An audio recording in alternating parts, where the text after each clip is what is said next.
Hello there, Gentleman here with another build.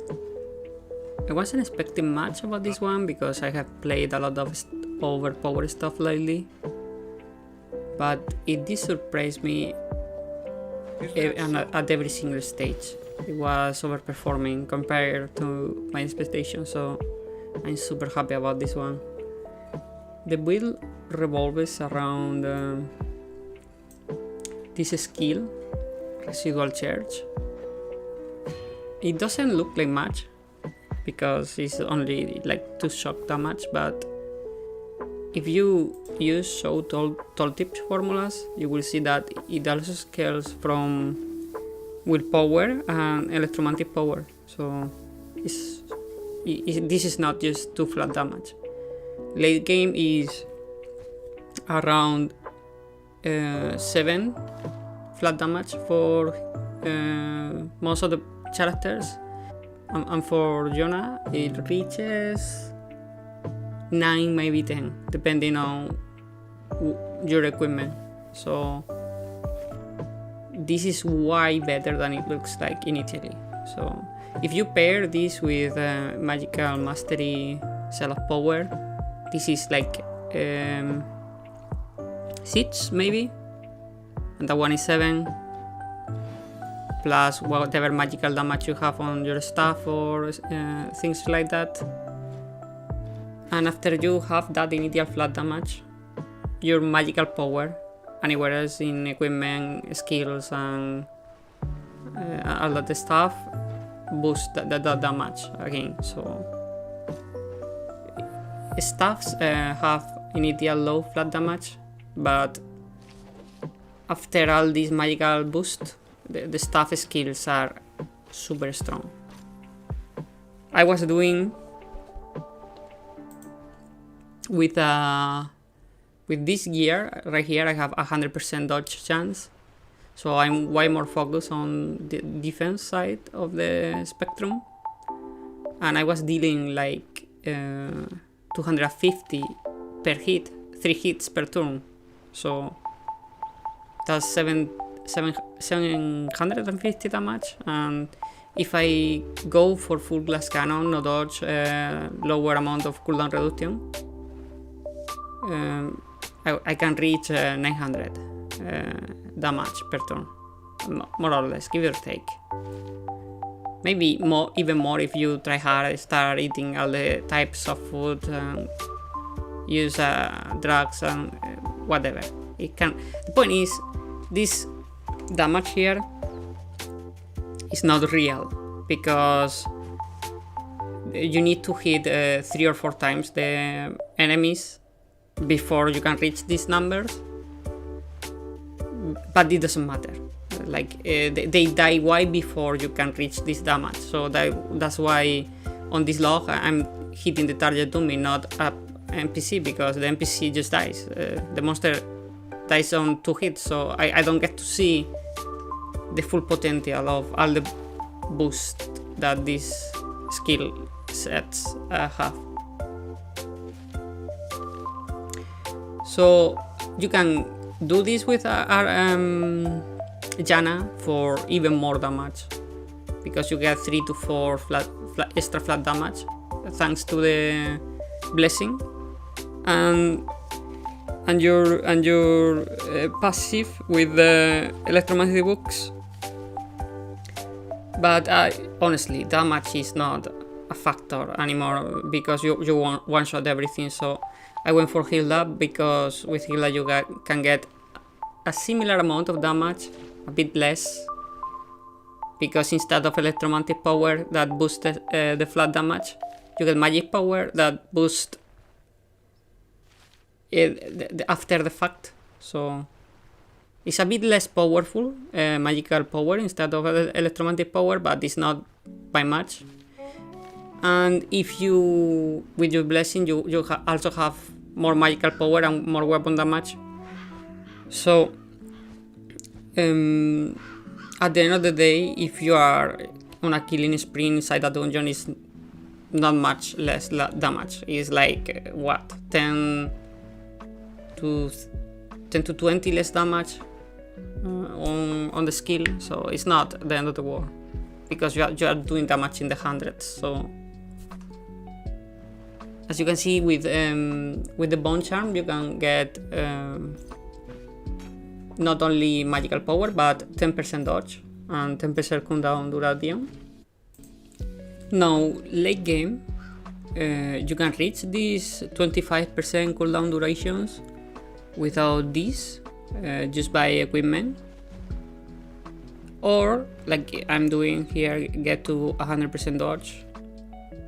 And with offensive tactics up, you have still 25% cooldown or 27%, I don't know, I don't remember, but either number is the minimum amount of turns everywhere. So however, this is offensive tactic is conditional. Sometimes the monsters are on top of you and you don't have the extra turn of space to do this, and I just rather have always has a step aside without cooldown, without conditionals. But you can late game, you can take down cooldown durations and put 10% weapon damage or 10% less damage taking from trolls. So this is just for confidence. It's super good the early game, and late game you can live without it. So okay, so now let's gonna talk the elephant in the room. Since all staves, warfare, armored combat, electromancy, arcanistics, and Hilda has none of that. So Hilda starts with magic mastery and athletics only. So you have to, if you want, start this build with Hilda, which I personally think is the best option. You have to go from Osbrock to Manshire, the second town. You don't have to fight anyone doing this. If you go through the edge of each town, even if you aggro anyone, you can swap before they are within range of they following you. So it's not the end of the world, but it's an extra step that is not intuitive or commonplace when you're doing a character, having the need to walk from the first town a lot of tiles and to get all the skills, unlock them. But it's not the end of the world. It's easy to do. You get to visit a few points of interest, get some extra money and items along the way, do some menial tasks that are not that bad to do early. For example, you can go to the herbalist hut after you talk to the priest, bring back the book, get a healer staff. It's not a combat staff, but it's tier 2 and has 2 enchants, so more often than not is better than anything that isn't tier 2. So it's a good starting weapon for this build. You get the herbalist bag, that is an amazing bag, super useful. And yeah, you also get to get tons of food. On the orchard, you can do like I did here and do the winery quest. You don't need to fight if you do the proper order on the quest line, like talking. You can talk your way out without killing the guy, and if you do so, you get extra money and extra wine. So is super nice. That extra wine is very nice to deal with pain early on, before you have all your kit and stuff like that. Is really good for, instead of, I usually do for early game, I do the hemp blunts, but this is better because wine is so much better than the blunts. So here you see me learning staves, taking the herbalist quest. And from here on, I'm gonna skip forward a bit to show stuff. Let's see. Okay, so here I'm at the orchard doing the fruit salad. Amazing stuff for early game food problems. Here I'm getting to the herbalist hut and getting the rare stuff and the bag and the backpack. Here I'm turning the quest. It's not necessary to turn right as up as soon as possible, but it's nice for the extra money. You can end up buying a tier 2 armor piece before you leave, because this town sells tier 2 armor even before you have the reputation. You can...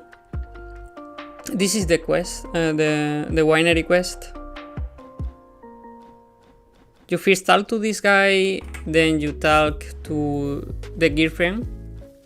You have to ask her why he's telling you.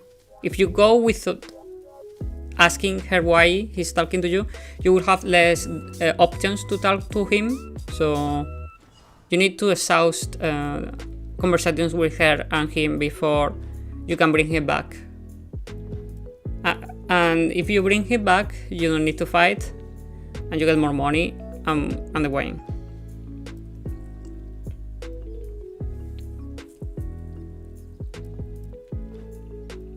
I'm gonna let this go so you see the options I pick for this outcome.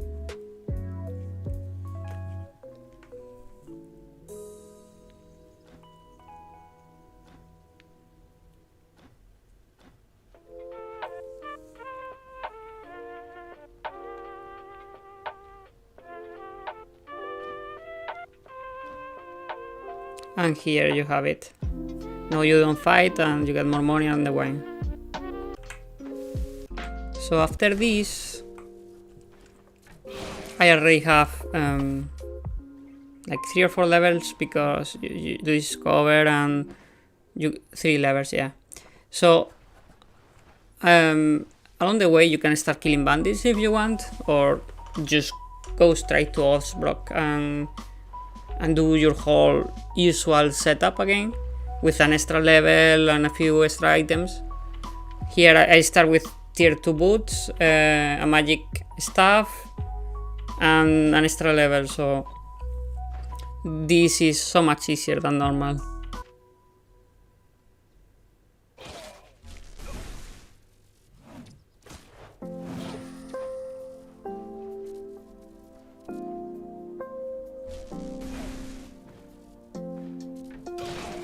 Dungeon, after this dungeon, I think I wasn't happy about the healer stuff, so I did upgrade. First I thought that I was gonna upgrade later, but I did upgrade the stuff before I finished with all the armor sets of tier 2 medium armor that you should rush.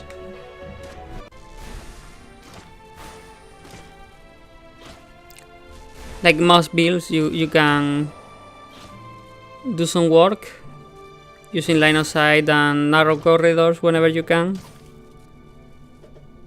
You have super early knockback and through step aside and high-low blows, so use them is super good. Yeah, here I'm just showing that before I leave to Brine for the first time, I'm already on full armor set. And this is also important. The Winery is super good early game for money making.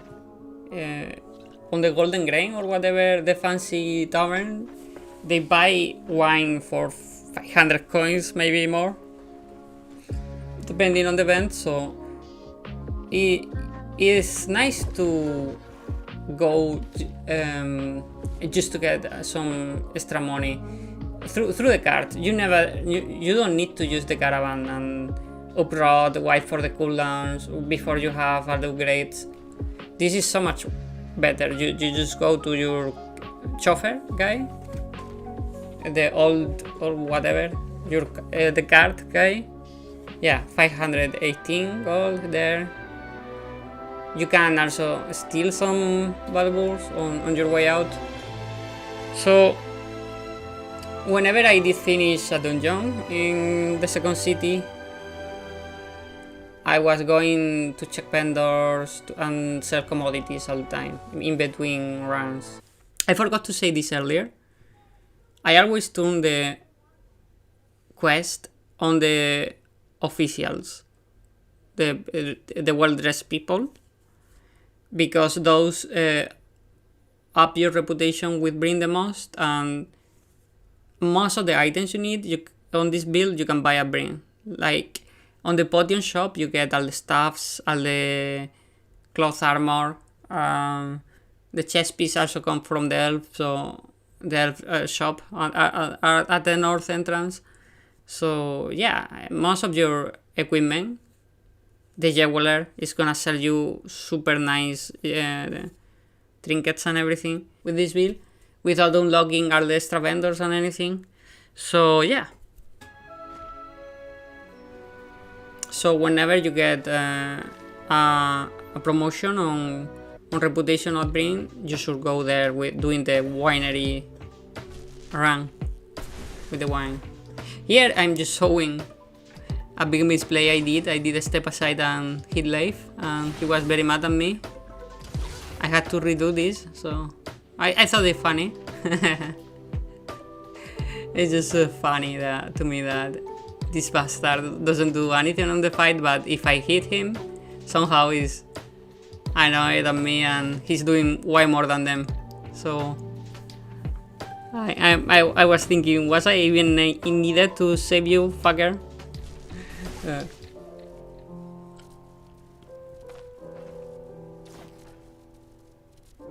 Yeah, I had to do this whole thing again.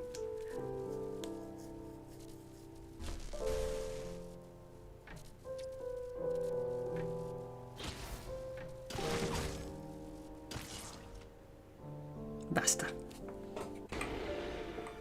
Here I'm fighting the troll. I did this fight at level 7 without on tier 2 items, but you don't need to do this early anything about this, because the Wanderer cloak is super good. It's fight dodge and fatigue resistance, so you can even use that until you feel like. But I'm so used to kill the troll early, so the 4000 gold and the cloak early is nice to me, on top of the reputation, so I don't need to keep repeating dungeons here. And I did the kill at level 8, I think. This is level 8. Yeah, this should be level 8 kill. Anyway, this is not needed. I'm just showing the dance. So even if you are within range, whenever he's regenerating, you need to be careful. He has no cooldown on the slam, because if you cancel the regen and yet you eat a claw attack, you are doing it wrongly, because he's gonna end up killing you before you can kill him at such an early stage. So whenever he's doing the regeneration, always check for always check the cooldown on the slam, and never dashing unless he has he has cooldown on the skill. Is this all the whole troll? Yeah, I'm gonna skip this one.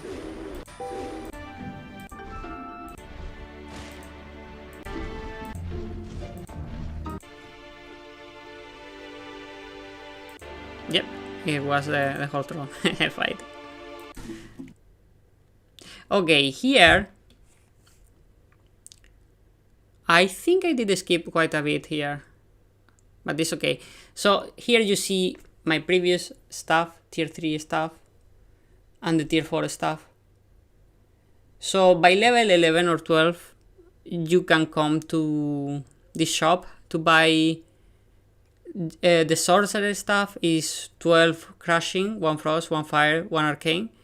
This is important because 1 second, it's not moving somehow. So this point here,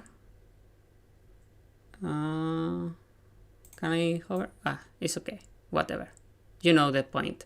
This point is if you dealt arcane damage, but you don't need to use any type of arcane damage. Arcane damage you deal is gonna work. It doesn't need to be from a spell.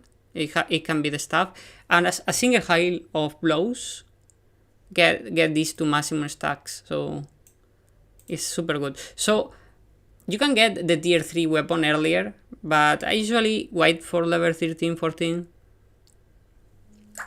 So I don't have to rush to bring if I don't need so.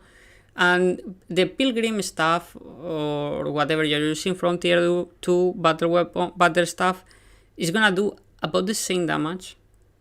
But once you get this, it fixes your fumble, it fixes your accuracy, and has way better crit. So even if you don't see like a lot of upgrade, is a big upgrade to have this always up. So by level 13 you come here, you spec a point, and you get this sorcerer stuff. And this one is the next one. If you do a few more rounds and you get amity instead of benevolence, he starts selling this one. This stuff is close to best in slot. You have 20 crushing, 3 arcane. That 3 arcane end up being more than 20 because all your magical power boost. So it's crazy. Don't sleep over a few magical points some places. And this doesn't have magic power by itself, but it has better flat damage than any other stuff that also gives arcane damage that we need for the passive, and has 4% less damage taking. Between these and the cloak and your staff passive that also has less damage taking per hit, you recently was recently I met you. It is not a small amount.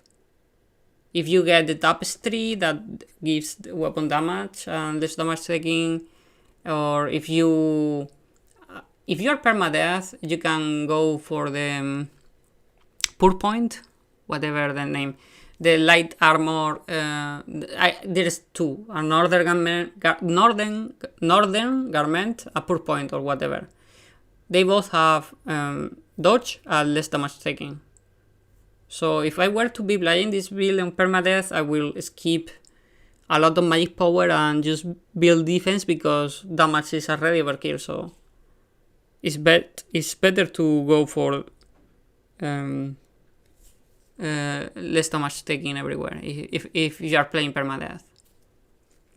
Anyway, Geomancer stuff is close to best in slot. There's only a unique weapon that is a bit better than this because it's more damage,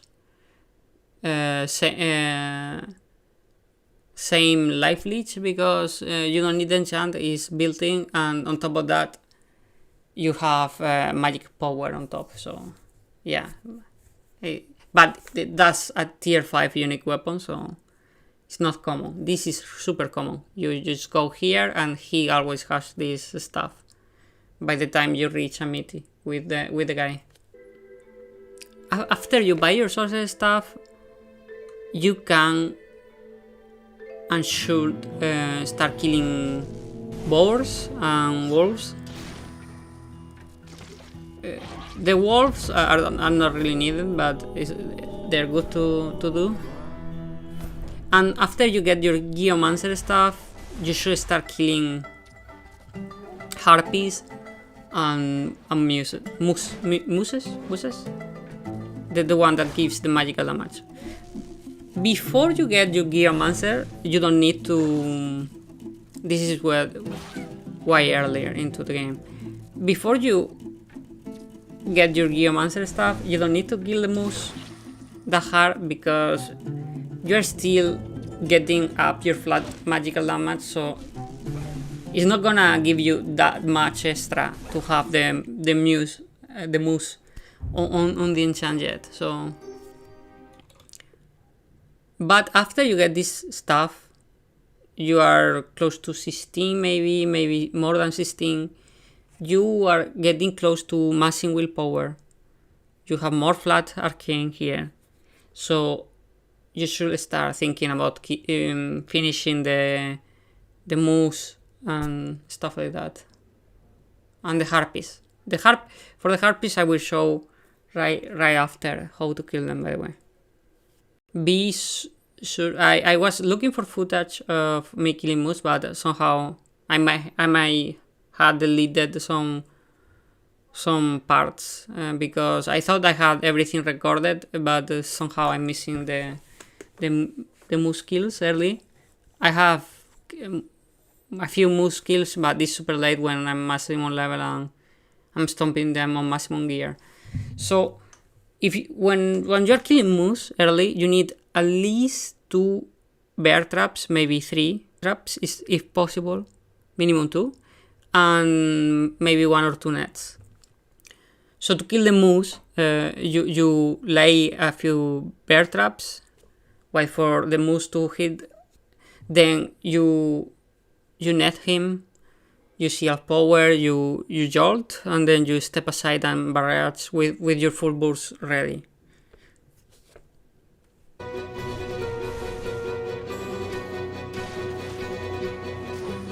After you get your Geomancer stuff, it's easy to... You don't need to keep luring them one by one. You can start killing in groups any of these threatening mobs. Well, here I'm taking some damage, but you don't need to go killing them 3 by 3. More so if you are permadeath, you just ignore this and always aggro 1 by 1. You don't need to kill them 3 by 3 at any point in the game to risk anything. Here, for the harpies. For the harpies you can use nets, but you can also use oil. Here I'm missing because I'm dazed and coughing and I didn't do it in time, so I have a high miss chance right now.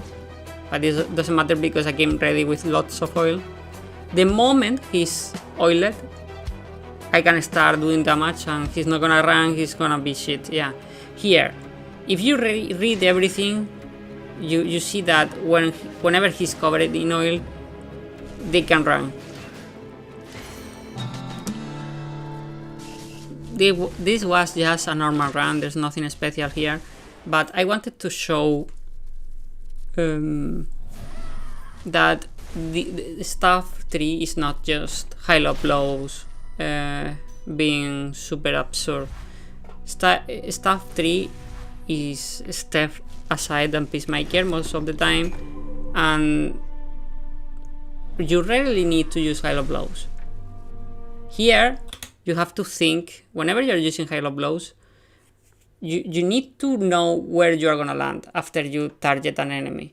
And you need to remember that you're gonna hit everything adjacent to you. So if there is 2 or 3 adjacent, it's so much better than high-low blows.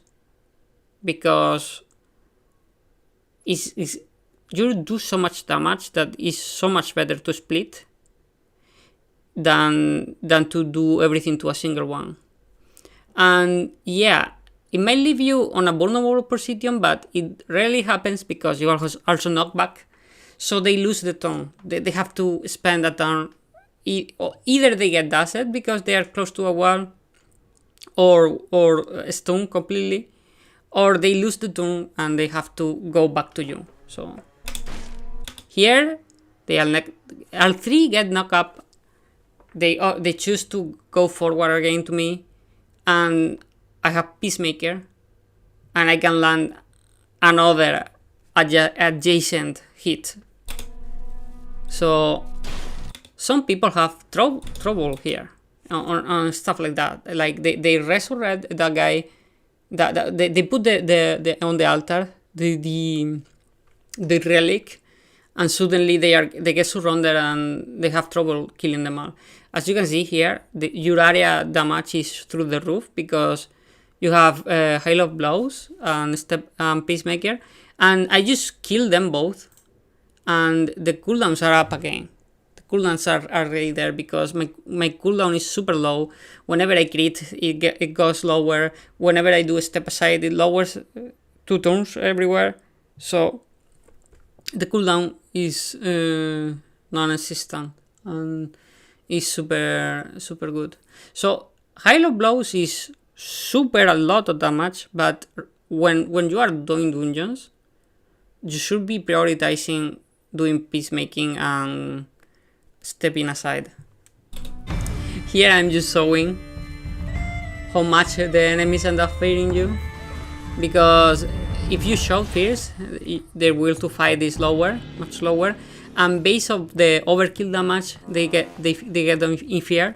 And since you do so much overkill damage, everything gets to rank the moment you kill the first guy. And this is Alan the Suffering whatever. He's a tier 5 boss from the bandit dungeons, and as you can see right now he's untouched. I haven't touched him yet, and is 1 jolt. Here I swap him because I don't want to wait, but swap barely. It deals 5 arcane damage. So right now he's just at 1 jolt. Here I do Hail of Blows. It's not a single crit, and right now I have like 80 crit. No, here I have 70 something crit, but it doesn't matter that none of them has landed crit, because I do the peacemaking. It's another 70 and he's dead. So it was 1 jolt, 1 Hail of Blows, and 1 peacemaking, and he's dead. This is a tier 5 boss in human dungeons, so bandit dungeons, and he was like 3 turns. And here you can see where to buy the Residual mantle. I was using Spellweavers, but it was just before I got access to the cooldown rings and the rest of my items, because I didn't have the cooldown rings at that point when I bought the Spellweaver. But the moment you can cover your cooldown anywhere else, it's better to go for 8% dodge chance, because you cannot get 8% dodge on the rings. So it's better to get 5% cooldown on each ring and get 8% dodge here on the chest piece.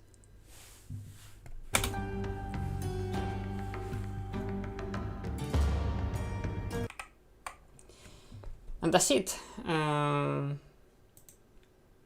For more, you can check any of the previous 3 videos I did before this one. For any question, I will do a Reddit post with the whole thing, like, as a guide, a guidelines or whatever. And yeah, you can ask in comments or on the Reddit post.